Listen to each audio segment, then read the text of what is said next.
venceu o mal e aqui nasceu Cordeiro de Deus, o Filho de Deus. Em pura graça ele cresceu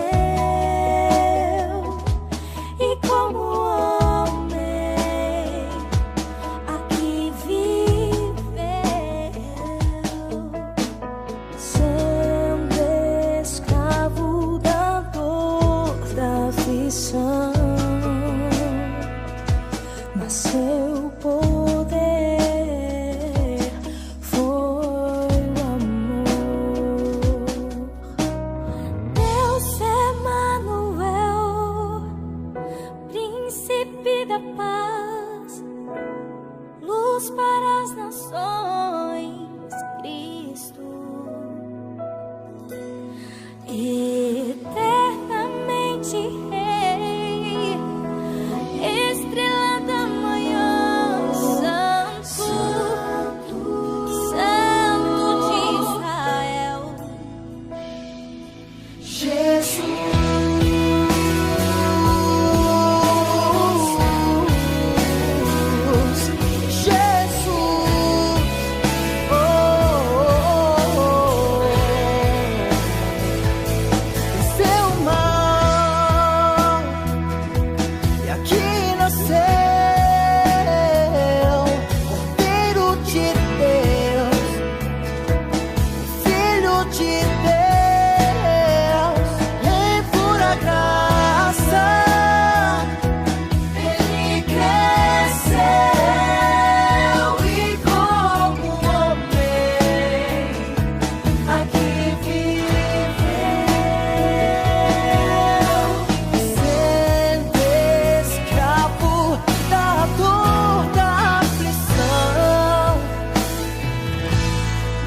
Seu poder foi o amor. Deus Emanuel, príncipe da paz, luz para as nações, Cristo, eternamente Rei, estrela da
Boa noite, amada igreja, a graça e a paz de Deus nosso Pai, do nosso Senhor e Salvador Jesus Cristo.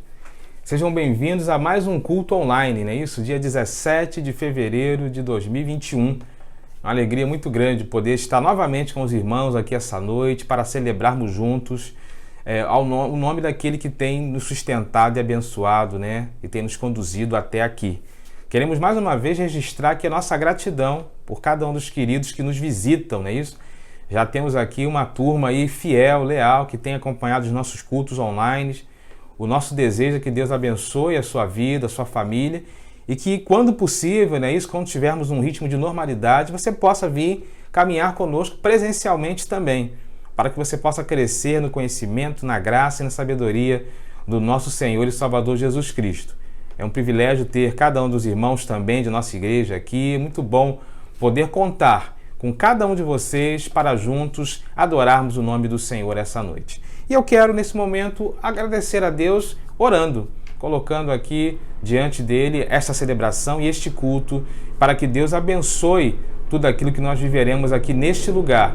E o nosso desejo é que a palavra de Deus pregada, cantada, através dos momentos de intercessão, possam alimentar a tua alma, possam revigorar a tua vida, possam edificar a tua vida e te conduzir e te levar mais perto do Senhor, para que você continue, né, com esse propósito de continuar seguindo os passos de Jesus. Vamos orar então? Feche os seus olhos onde você estiver. Vamos colocar este culto, essa celebração diante do altar do Senhor, pedindo as ricas bênçãos do Senhor para este culto. Feche os seus olhos, vamos falar com Deus. Grandioso Deus, nós te agradecemos pelo privilégio que temos de estar mais uma vez na tua presença nessa noite, Pai amado. Te pedimos que o Senhor esteja abençoando a nossa celebração, tudo aquilo que nós viveremos aqui neste lugar, cada casa que se abre neste momento, ó Deus, para adorar o teu nome, para aqueles que estão reunidos em família, que o Senhor derrame uma bênção especial aos teus filhos, para aqueles que talvez estejam até mesmo sozinhos, acompanhando esse culto em casa ou no trabalho, que eles saibam que eles não estão sozinhos. Nós estamos aqui reunidos enquanto igreja e com certeza o teu Santo Espírito também se faz presente na vida e na casa dos nossos queridos irmãos. Recebe o nosso louvor e a nossa adoração, abençoa esta celebração, que o objetivo, ó Deus, que é o engrandecimento do teu nome, o nosso crescimento na tua presença, seja alcançado, ó Deus, ao término do mesmo. Essa é a oração que fazemos a ti no nome de Jesus. Amém. Amém, queridos. Ainda com esse espírito, né, de oração, adoração e gratidão, eu quero te convidar a abrir sua Bíblia no livro de Salmos. Salmos, capítulo 4, verso 7. Salmos, capítulo 4, verso 7, onde diz assim a palavra do nosso Deus. Salmos 4, 7. Encheste o meu coração de alegria, alegria maior do que a daqueles que têm fartura de trigo e de vinho. Né? Então o salmista aqui expressa diante da presença do Senhor a sua alegria. Ele faz uma comparação muito interessante, né? Ele diz que está mais alegre, né, que Deus colocou no seu coração uma alegria maior do que aqueles que estão fartos de trigo, de vinho. Ele está fazendo uma comparação com o cotidiano, não é isso? Daquelas pessoas e demonstrando que a presença do Senhor na sua vida trazia uma alegria muito grande para o seu coração. E nós queremos também, nessa noite, expressar a nossa alegria, a nossa gratidão a Deus. Queremos ter um momento de oração de gratidão, não é isso? Como é importante aprendermos a ser gratos. E aí eu quero, nesse momento, orar pelos aniversariantes da semana, não é isso? Aqueles queridos que estão completando ano de vida ao longo da semana, aniversário de casamento, aniversário de batismo, se alguém lembra ainda a data, eu lembro da minha, dia 28 de dezembro de 1997, né? Então, é importante nós colocarmos esses motivos de gratidão diante do altar do Senhor. Nós queremos também, irmãos, agradecer pela família Pipipi que está crescendo, não é isso? Parabenizar ao Dudu e a Bebel, não é isso? E a nossa irmã Isabel, o vovô Alcino, pela gestação, não é isso? Da Isabel, e o nosso desejo que Deus possa estar abençoando aí todo esse momento, abençoando toda essa história, e que nós possamos em breve aí ter mais mais um membro, né, abençoado, especial da nossa família PIBP. Né? Tempos difíceis, mas Deus ele tem derramado bênçãos, né? Bebeto, né? Irmã Sarinha, não é só vocês que também estão nessa fila de ser vovô e vovó, não, né? Deus está abençoando aí mais gente, louvado seja o nome do Senhor, né? Por isso, aí nós percebemos aquilo que a Bíblia realmente mostra e nos fala lá em Lamentações 3, né? Quando fala que as misericórdias do Senhor se renovam a cada manhã, nós vimos exatamente esse testemunho, através de vidas que vêm para renovar a nossa vida, não é isso? Tempo difícil, perdemos pessoas queridas, amadas, mas Deus vai renovando as nossas vidas, renovando a vida das nossas famílias, com vidas que vão sendo trazidas pela poderosa mão de Deus para abençoar as nossas vidas. Então, a nossa gratidão a Deus por esses grandes feitos, e nós vamos orar, pedindo ao Senhor que esteja abençoando grandemente, né, aqueles que têm os seus pedidos de gratidão a fazer. Se você também tem algum pedido de gratidão nesse momento, coloque-se diante do Senhor nessa hora, né? Talvez você esteja agradecendo a Deus por um emprego, por uma causa ganha na justiça, né? Por uma promoção no trabalho, pelo próprio dom da vida, pela oportunidade de ter uma família, tantos e tantos e tantos motivos que nós certamente temos para agradecer a Deus. É momento, então, de nós fecharmos os nossos olhos e falarmos ao Senhor, sendo gratos a Ele, porque Ele tem colocado em nosso coração, como o salmista nos fala, alegria. Vamos orar? Feche os seus olhos, então. Vamos orar e falar com o Senhor mais uma vez. Oremos. Grandioso Deus, nós queremos mais uma vez falar com o Senhor essa noite. Queremos expressar a nossa alegria, porque o Senhor tem colocado alegria no nosso coração. Conforme o texto que lemos, a tua alegria ela é maior do que o vinho, a abundância de vinho e trigo, ó Deus, em nossa mesa. Muito obrigado porque o Senhor tem nos sustentado. Nós louvamos o teu nome por aqueles queridos que completaram essa semana anos de vida. Aqueles que completaram anos de vida conjugal, aqueles que completaram aniversário de batismo. O dom da vida, Pai querido. Abençoe a Bebel, o Dudu, ó Deus, nesse novo momento da vida deles, nessa gestação que se inicia. Que o Senhor abençoe cada momento, cada passo. A Tua palavra nos revela que o Senhor já nos conhece desde o ventre da nossa mãe. Que o Senhor esteja abençoando, ó Deus, essa vida tão preciosa que vem para alegrar a nossa vida e a vida da família também. Seja com a nossa irmã Isabel, com o nosso querido irmão Alcindo. Abençoa os teus filhos, Pai querido. Esteja cuidando deles para que eles possam viver em suas vidas as promessas do Salmo 128, de ver os filhos dos teus filhos e as bênçãos e a paz sobre Israel, que representa hoje a nossa vida, a nossa cidade, o nosso país. Então os abençoe para que eles possam viver essa dádiva. Abençoe cada passo dessa gestação. Recebe também a gratidão de cada coração que nessa noite, ó Deus, expressa ao Senhor por diversos motivos. Portas de empregos que se abriram, promoção no trabalho, recuperação, ó Deus, de enfermidades, o dom da vida, a oportunidade de termos uma família, a saúde que temos, a vida que o Senhor nos deu. Louvado seja o teu nome, porque quantas bênçãos nós temos recebido da sua divina mão. Muito obrigado por esse momento de oração e pela oportunidade de te agradecer. Nós assim então oramos a ti no nome do nosso Senhor e Salvador Jesus Cristo. Amém.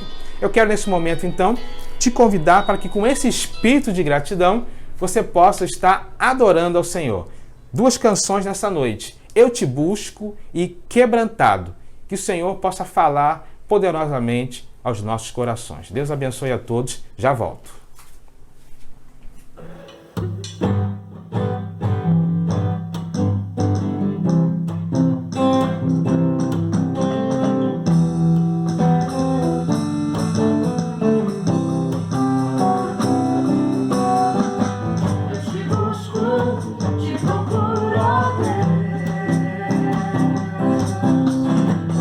Silêncio não está.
Amém, queridos. Espero que você tenha de fato adorado ao Senhor, você possa ter colocado no teu coração o desejo de buscar ao Senhor a cada dia e de se quebrantar diante dele também a cada dia.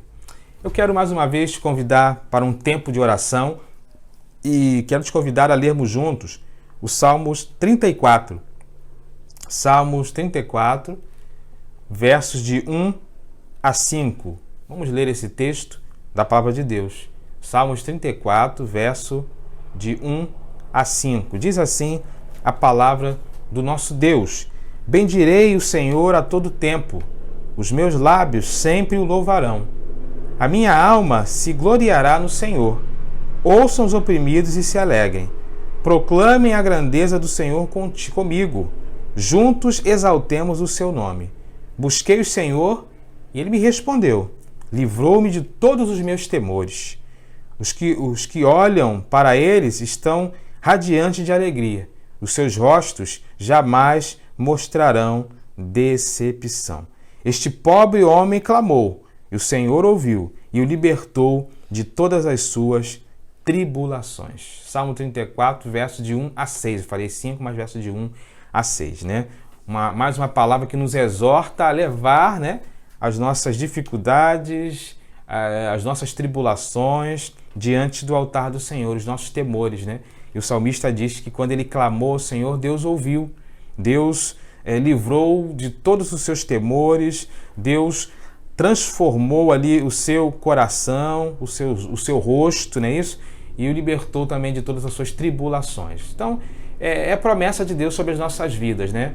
De entendermos que mesmo diante de um mundo de lutas e de tribulações, Deus continua cuidando de cada um de nós e nós precisamos manter algo vivo em nossos corações, que é a esperança. A esperança da vitória, a esperança da recuperação da nossa saúde, a esperança de vencermos as nossas tribulações, a esperança de vencermos os nossos medos. Isso precisa sempre estar vivo em nossa vida e coração, porque é isso que vai nos dar força. E o salmista nos dá esse exemplo, né, exatamente dentro desse texto. Eu quero então, nesse momento, orar pelos enfermos da nossa igreja, de maneira geral, pelos enfermos, amigos nossos. Tenho certeza que cada um tem no coração, na mente agora, uma pessoa especial, alguém querido que está passando por alguma luta, ou talvez até você mesmo.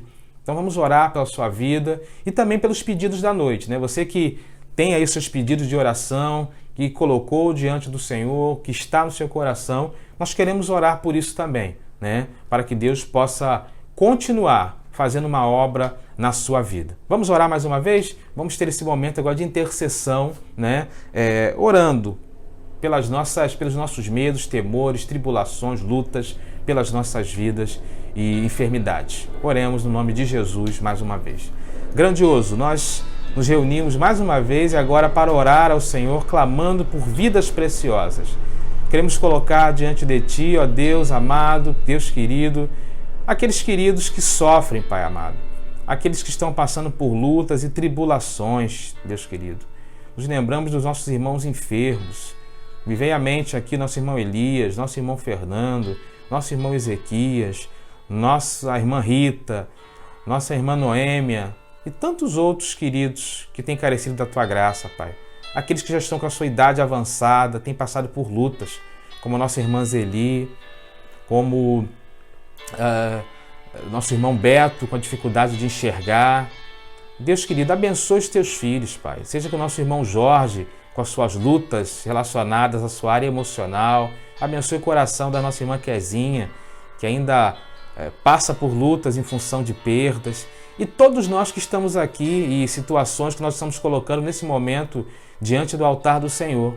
Não tem sido fácil, Deus, não tem sido fácil viver, porque de fato temos passado por lutas e tribulações. Mas nós queremos fazer como o salmista fez, depositar, ó Deus, aos Teus pés os nossos medos, as nossas lutas e as nossas tribulações.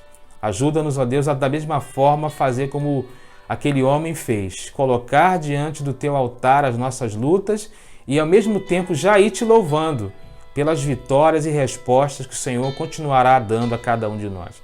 Então abençoe cada um dos meus irmãos que estão aqui essa noite, cada pedido feito essa noite. Deus querido, continue abençoando, renovando as forças dos Teus servos. Nós assim então queremos colocar cada pedido dessa noite também diante do Teu altar e oramos assim então, agradecidos no nome de Jesus. Amém. Deus nos abençoe. Eu quero trazer alguns avisos essa noite, aproveitando esse tempo, não é isso? Quero lembrar aos nossos líderes que na próxima terça-feira, dia 23 de fevereiro, não é isso? Às 19h30, nós teremos a nossa reunião de liderança para tratar de calendário e de assuntos importantes e válidos, né, para o desenvolvimento da obra do Senhor nesse ano de 2021. E queremos reforçar, né, aos líderes que mande, se você tem o desejo de realizar alguma atividade, alguma programação dentro das condições que nós estamos vivendo hoje, seja presencial ou virtual, que você me mande até domingo, dia 21, para que nós possamos já trazer algumas datas para a reunião e a nossa reunião seja ainda mais produtiva, tá? Então, reforçar isso aos líderes para que nós possamos caminhar nessa direção, tá bom? Se você não puder estar presente, querido líder, envie um representante da sua organização, mas é importante que tenhamos representantes de todas as organizações e principalmente com aquilo que desejam realizar aí ao longo desse ano, talvez para o primeiro semestre até junho, para que nós possamos, né, montar aí as nossas estratégias. Lembrando que esse ano, o tema do ano é o ano da perseverança. É o ano de continuar perseverando, não é isso? Olhando para Cristo, o autor e consumador da nossa fé. Então continue perseverando, continue avançando no nome de Jesus. E um segundo aviso que eu quero deixar para cada um dos irmãos é em relação à nossa campanha de missões mundiais, não é isso?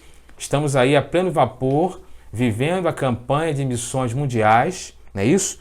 E temos um alvo para cada organização, fizemos de uma forma diferente esse ano, e nós queremos desafiar você, líder de organização, líder de cada departamento envolvido, para que você possa não só alcançar esse alvo financeiro, mas ultrapassar.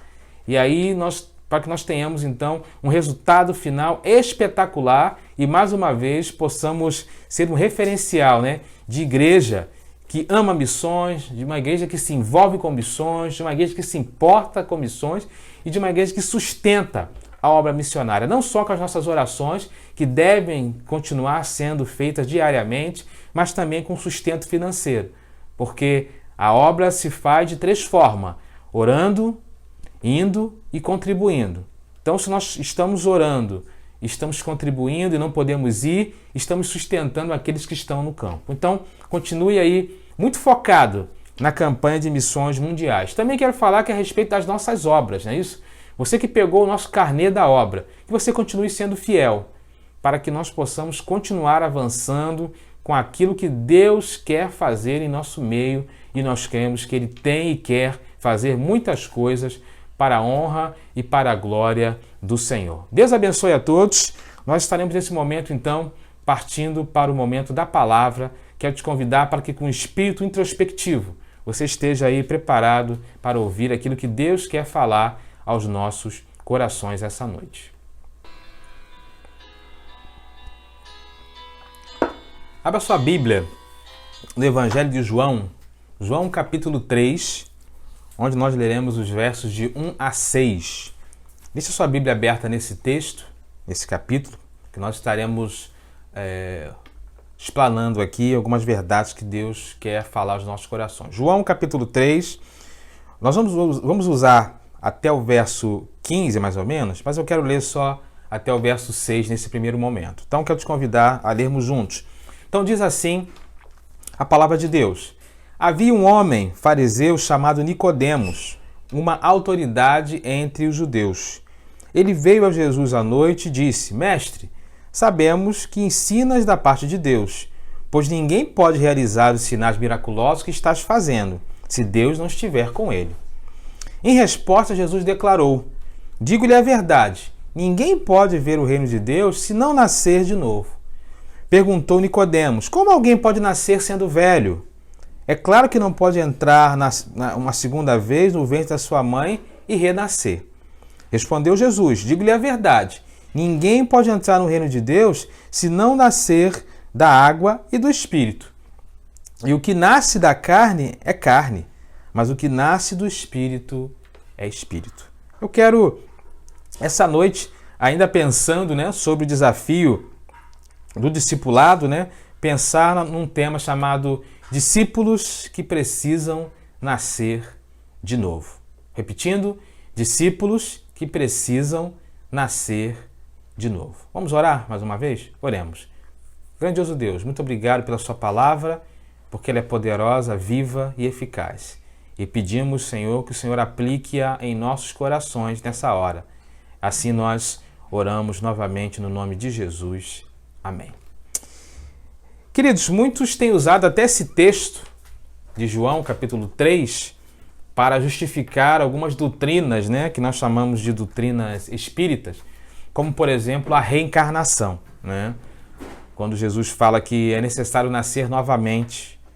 E aí há uma série de questões, às vezes doutrinárias, mal compreendidas a respeito dessa questão. Mas o que Jesus está querendo dizer realmente com este ensino? O capítulo 3 do Evangelho de João, com certeza, ele é considerado um dos capítulos mais importantes de todas as histórias, de todas as páginas da Bíblia, não é isso?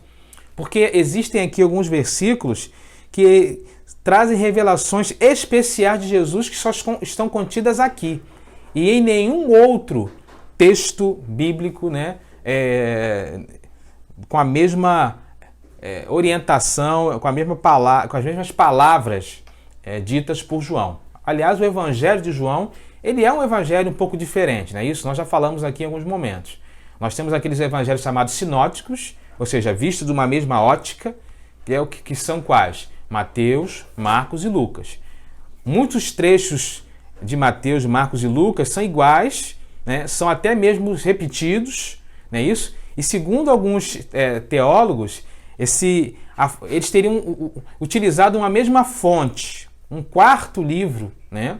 Que continha então a chamada fonte dos ditos de Jesus, que são exatamente os textos semelhantes existentes no livro de Mateus, Marcos e Lucas, né? Isso é papo teológico para um outro momento, mas são os evangelhos que contêm muitas coisas parecidas, muitos textos repetidos, não é isso? Por isso chamados de evangelhos sinóticos. O evangelho de João não. O evangelho de João é um evangelho diferente. É um evangelho que tem uma outra conotação, né? João mostra uma intimidade, uma aproximação com Jesus muito grande. Não é à toa que o livro, na sua metade, se passa em quase 3 anos e da última metade, do capítulo 13 para frente, é praticamente a última semana do ministério de Jesus. Então, o livro de João ele é um pouco diferente. Ele mostra uma intimidade, revela coisas essenciais, íntimas daquilo que Jesus quis transmitir aos seus discípulos. E esse capítulo 3, então, é fabuloso. Aqui, por exemplo, nós temos aquilo que é considerado o versículo central de toda a Bíblia.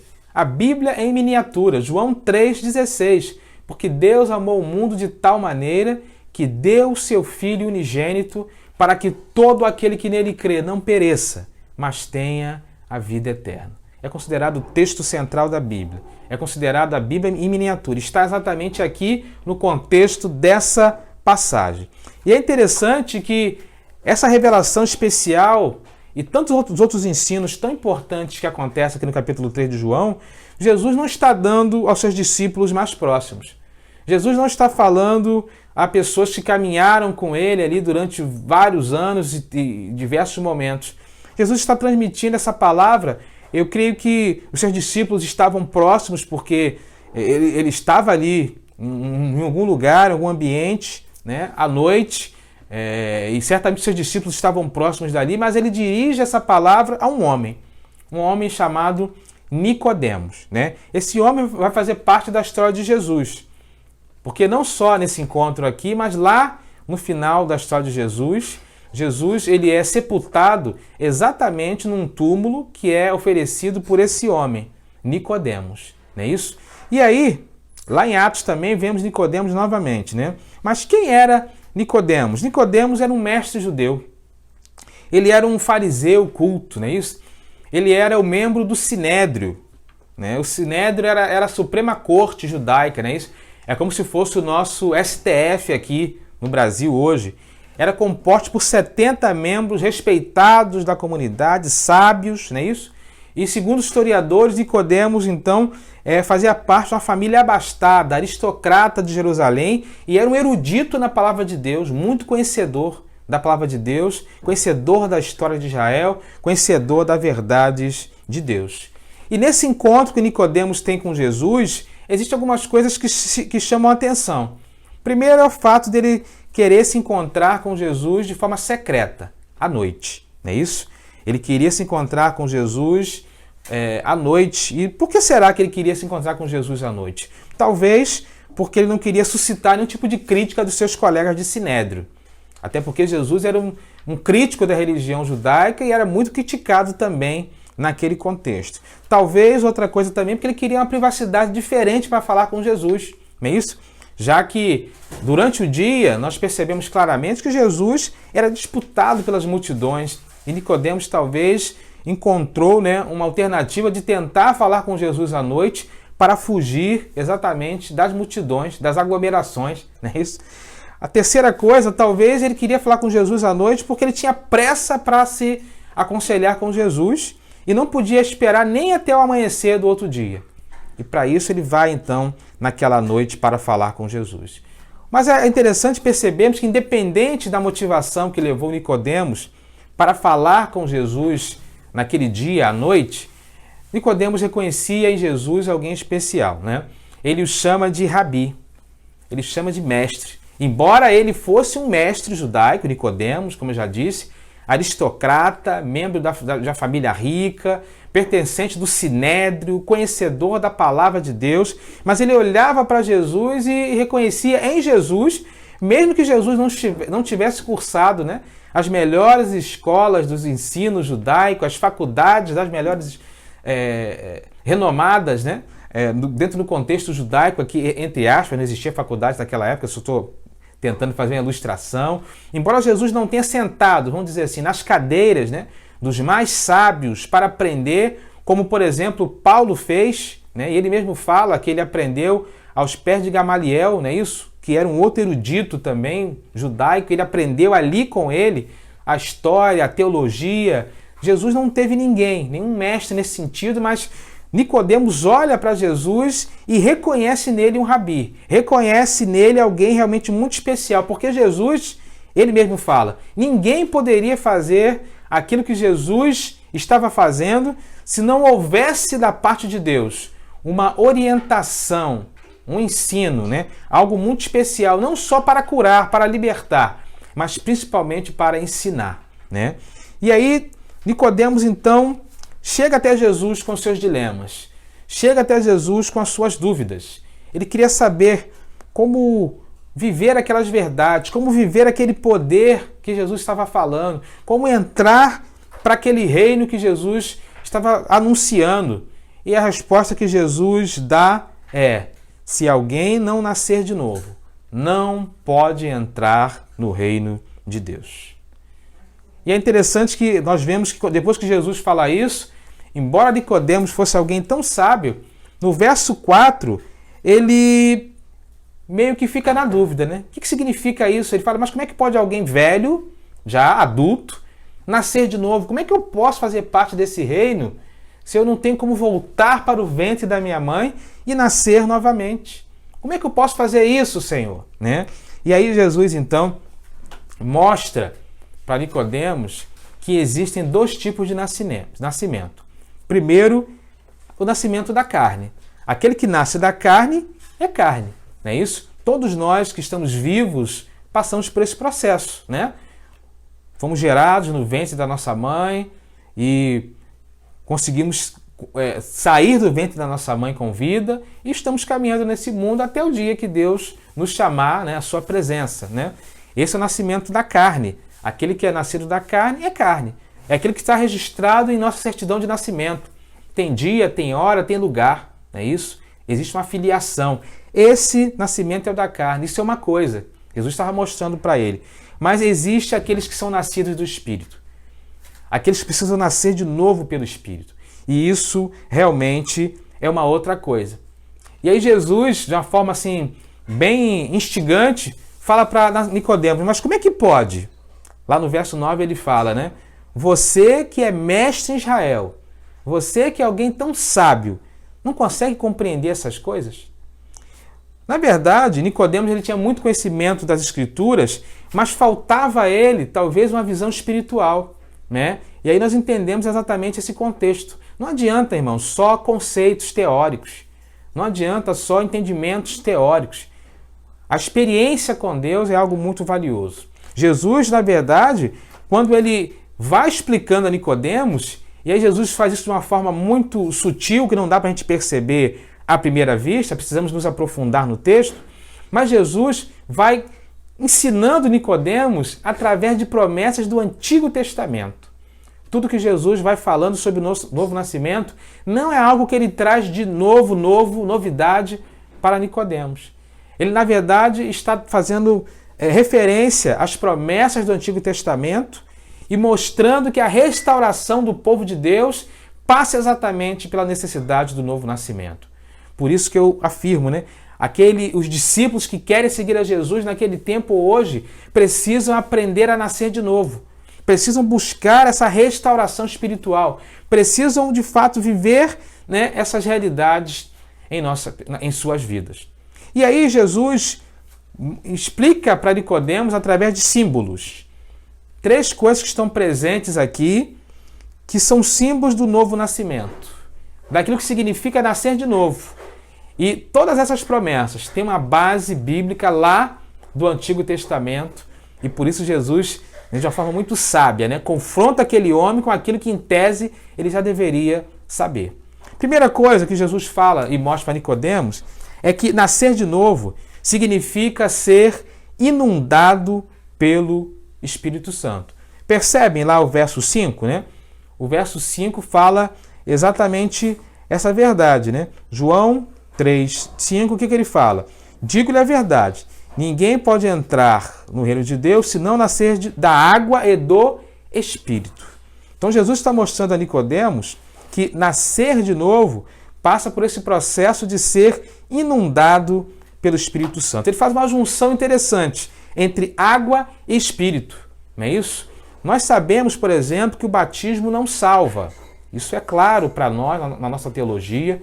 O batismo é uma demonstração daqueles que já foram salvos, é isso? Uma confissão pública de fé, mas é um elemento simbólico de quem está, né, já foi salvo pelo Senhor e está demonstrando publicamente a sua condição como um salvo. É a junção ali entre água e Espírito, por exemplo, poderíamos simbolizar. Jesus então está falando para Nicodemos o seguinte: olha, aquele que quer nascer de novo, na verdade, ele precisa ser inundado pelo Espírito Santo. Ele precisa ser cheio do Espírito Santo, né? É necessário que essa palavra aqui, inundar, né? Ela passa por um significado de realmente de abundância. E aí Jesus justifica exatamente essa verdade. Olha, para nascer de novo, você precisa ser inundado pelo Espírito Santo de Deus. E aí, qual a referência que Jesus está fazendo em relação ao Antigo Testamento? Isaías 44, abra aí sua Bíblia. Isaías 44, os versos de 1 a 5, vai falar exatamente sobre isso. Jesus então está fazendo esse confronto a Nicodemos, mostrando de verdades lá do Antigo Testamento que talvez estivessem esquecidas. Isaías 44, de 1 a 5. Mas escuta agora, Jacó, meu servo Israel, a quem escolhi. Assim diz o Senhor, aquele que te fez, o que te formou no ventre, e o que o ajudará. Não tenha medo, ó Jacó, meu servo. Jesurum, a quem escolhi. Pois derramarei água na terra sedenta e torrentes na terra seca. Derramarei o meu espírito sobre vocês e a minha bênção sobre os seus descendentes. Eles brotarão como relva, como salgueiro junto aos regados. Um dirá, pertenço ao Senhor. Outro chamará a si mesmo pelo nome de Jacó. Ainda outro escreverá em sua mão do Senhor e tomará para si o seu nome Israel. Então, nascer de novo, ser inundado pela água do Espírito, pela presença do Espírito, não era algo novo. Jesus estava relembrando, né, isso, essa necessidade, que a ação do Espírito inundando as nossas vidas é que vai nos fazer nascer de novo. Assim como um feto, né, que está na barriga da sua mãe ali inundado, né, cercado pelo líquido amniótico, ali por aquela água, da mesma forma aqueles que querem nascer de novo precisam estar inundados e serem inundados pelo Espírito Santo de Deus. Lá em João 7, 38, nós vemos que quando nós somos inundados pelo Espírito Santo de Deus, o que acontece com nossas vidas, né? João 7, verso 38, Jesus fala assim: quem crê em mim, como diz as Escrituras, do seu interior fluirão rios de água viva. Então, nós somos chamados exatamente para nascer de novo. Viver, né? Esse novo nascimento, então, implica, em primeiro lugar, em ser inundado pelo Espírito Santo. Outra coisa importante também, que o texto nos mostra, é que nascer de novo, né? Jesus usa uma outra analogia, significa ser impulsionado pelo vento do Espírito. Reparou o verso 8, né? O verso 8 é de João, capítulo 3. João, capítulo 3, verso 8, é que Jesus fala, né? O vento sopra onde ele quer. Você o escuta, mas não sabe de onde vem nem para onde vai. Assim acontece com todos aqueles que são nascidos do Espírito. Jesus então usa agora uma segunda analogia, que é a presença do vento, não é isso?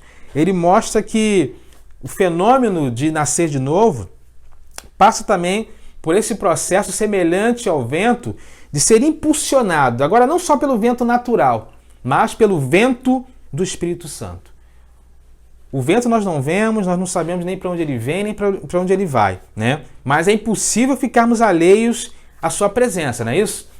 Se você for na praia, por exemplo, você não colocar bem firme ali a sua barraca e der aquele pé de vento, aquilo tudo pode ser jogado para longe, né? As nossas próprias casas, telhas, telhados, é impossível ficarmos imunes à presença do vento, a sua atuação em nossa vida e em nossa volta. E Jesus usa então a segunda ilustração muito interessante, mostrando que aquele que é nascido de novo, ele é impulsionado pelo vento do Espírito. O vento do Espírito, então, é aquele que chega para fazer um rebuliço espiritual. O vento do Espírito é aquele que entra em nossa vida para fazer uma reconstrução espiritual. O vento é aquele que chega, né, para nos impulsionar para lugares onde o Senhor quer nos levar. E mais uma vez, Jesus está mostrando para Nicodemos que a Bíblia já fala sobre isso, a respeito do novo nascimento, a respeito da restauração que o vento do Espírito pode fazer. Abra sua Bíblia. Eu estou fazendo esse paralelo para mostrar aquilo que Jesus está dizendo a Nicodemos, que acho que ele havia se esquecido, né? Ezequiel 37, conhecemos muito bem essa passagem. Ezequiel 37, verso de 1 a 10, diz o quê? Ezequiel 37, verso de 1 a 10. A mão do Senhor estava sobre mim, e o seu Espírito, ele me levou a um vale cheio de ossos. Ele me levou de um lado para o outro, eu pude ver um enorme número de ossos no vale, e os ossos estavam muito secos. E ele me perguntou, filho do homem, que esses ossos poderão voltar a viver? Eu respondi, ó soberano, só tu sabes. Então ele me disse, profetiza sobre esses ossos. Os ossos secos ouçam a palavra do Senhor. Assim diz o soberano, o Senhor, a estes ossos, farei um espírito entrar em vocês, e vocês terão vida. Porei tendões em vocês e farei aparecer carne sobre vocês. Cobrirei com pele, porei um espírito em vocês e vocês terão vida. Então vocês saberão que eu sou Deus. E eu profetizei, conforme a ordem recebida. Enquanto profetizava, houve um barulho, um som de um chocalho. Os ossos se juntaram osso com osso. E olhei os ossos cobertos com tendões, carne, de pele, mas não havia espírito neles. Então, a seguir, ele me diz, profetiza, filho do homem, e diga-lhes, assim diz o soberano, venha sobre os 4 ventos do Espírito, sopre sobre essas vidas, sobre esses mortos, para que eles vivam. Profetizei conforme a ordem recebida. O Espírito entrou neles, eles receberam vida e se puseram em pé, e era um exército enorme. Jesus, então, está mostrando a Nicodemos uma segunda verdade importante. Nascer de novo significa ser impulsionado pelo vento do Espírito. Está fazendo Nicodemos lembrar o seguinte, lá em Ezequiel 37, Deus já mostrou isso. Foi através do Espírito Santo que os ventos dos 4 cantos chegaram àquele monte de ossos secos e transformou aquilo em vida e num exército enorme e poderoso. Nascer de novo, então, irmãos, significa ser impulsionado por esse vento. Nascer de novo significa ser impulsionado pelo vento do Espírito, para que nós possamos, continuar sendo discípulos que nascem de novo para fazer a vontade do Senhor.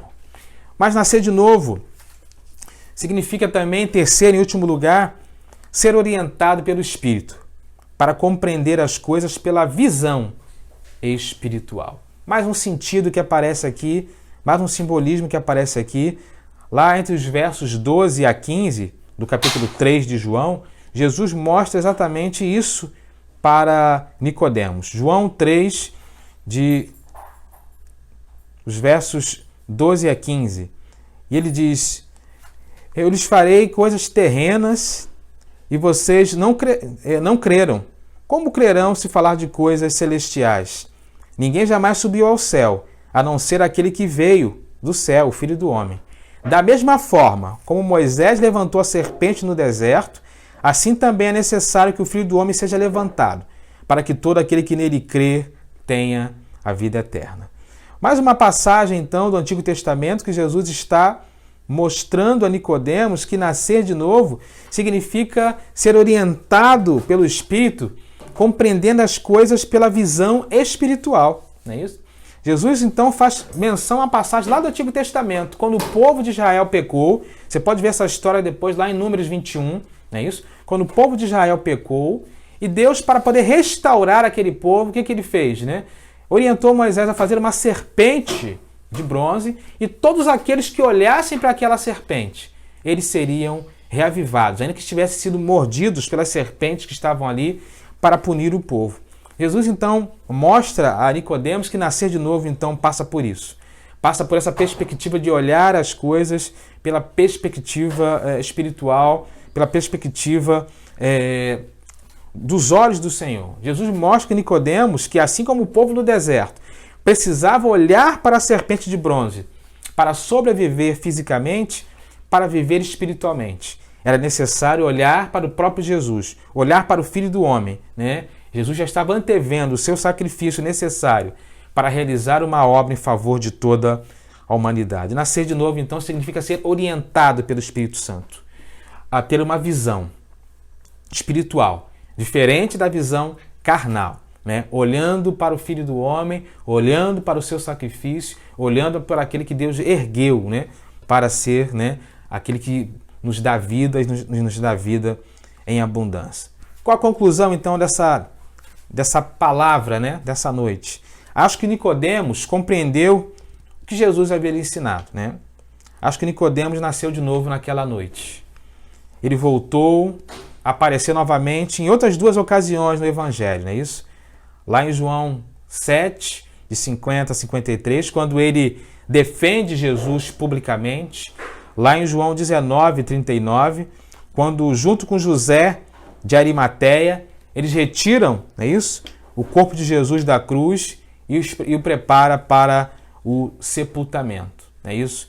Nicodemos, José de Arimateia, tiram Jesus da cruz e colocam lá no túmulo de José de Arimateia, oferecido aí para sepultar o corpo de Jesus. Aquele homem, eu creio que depois desse encontro com Jesus, nasceu de novo. E somos convidados também a fazer como ele, a ser como os discípulos que nascem de novo. Discípulos que nascem de novo significa, então, ser discípulos inundados pelo Espírito Santo. Discípulos que nascem de novo significa dizer que devemos ser discípulos impulsionados pelo vento do Espírito. Discípulos que nascem de novo significam ser discípulos que são orientados, né, pelo Espírito Santo, a partir da nossa visão focada no autor e consumador da nossa fé. E que, para tanto, Deus nos abençoe e nos motive a cada dia a sermos discípulos que desejam nascer de novo na presença do Senhor. Eu quero orar com você nessa hora, finalizando então essa palavra e desejando ao Senhor que esteja tratando dentro do teu coração tudo aquilo que foi falado, para que o desejo de nascer novamente, o desejo de viver uma vida inundada, impulsionada e orientada pelo Espírito Santo de Deus, seja um desejo que de fato esteja presente em tua vida e no teu coração, e que você possa nascer e renascer na presença do Senhor a cada dia. Vamos orar? Oremos. Grandioso Deus, nós te louvamos por essa oportunidade de podermos estar falando contigo essa noite. E eu te peço, a Deus, que essa palavra ela possa alcançar corações desejosos de serem transformados, corações desejosos de nascer de novo, Pai querido. Que o teu Santo Espírito possa continuar fazendo em nossas vidas aquilo que Jesus nos mostra que ele pode fazer, que é nos inundar com a sua presença, que é nos impulsionar, ó Deus, através do vento do Espírito, que é nos orientar através e para onde nós devemos olhar, principalmente nos momentos de desafio. nos abençoe, continue presente em nossas vidas, cuidando de nós e nos fazendo discípulos que a cada dia nascem de novo na Tua presença. Fortalece-nos e ajuda-nos, ó Deus, a nos manter firmes na Tua presença. Assim como o Senhor transformou a vida de Nicodemos, que o Senhor também transforme a nossa vida a cada dia. Muito obrigado por tudo, Pai querido e amado. Nós assim oramos a Ti no nome de Jesus. Amém. Amém, queridos. Deus abençoe a sua vida, o seu restante de semana, tá bom? Que nós possamos estar juntos no próximo domingo, às 9 da manhã, presencial e online, e às 19 horas, 100% online, para continuarmos cultuando, adorando e crescendo na presença do Senhor. Quero encerrar encerrar esse culto com uma canção cujo título é Sonda-me, para que o Senhor possa de fato sondar os nossos corações, para que o Senhor de fato possa olhar para dentro de nós, não é isso? E possa ver em nossas vidas, não é isso? O desejo de continuar nascendo a cada dia na presença do Senhor. Deus abençoe a sua vida e a sua família. Até a próxima, se assim o Senhor permitir. Deus abençoe. Fique na paz. Salmo 139, sonda-me.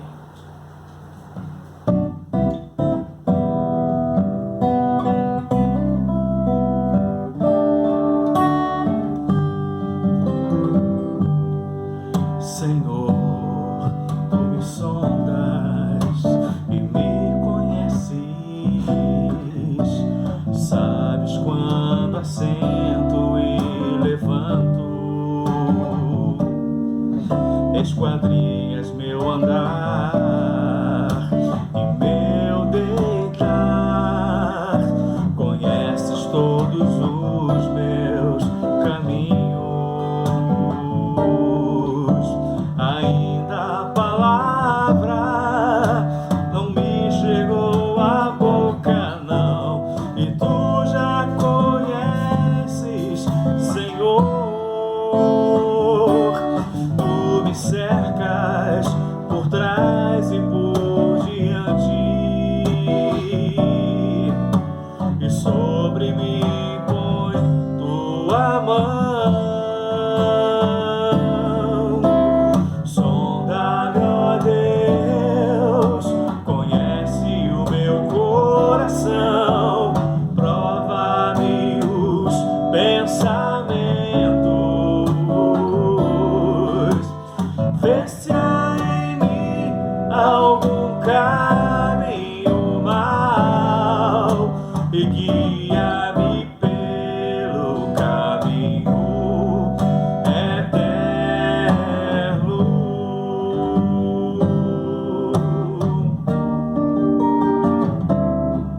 Senhor, Tu me sondas e me conheces, sabes quando assento e levanto, esquadrinhas meu andar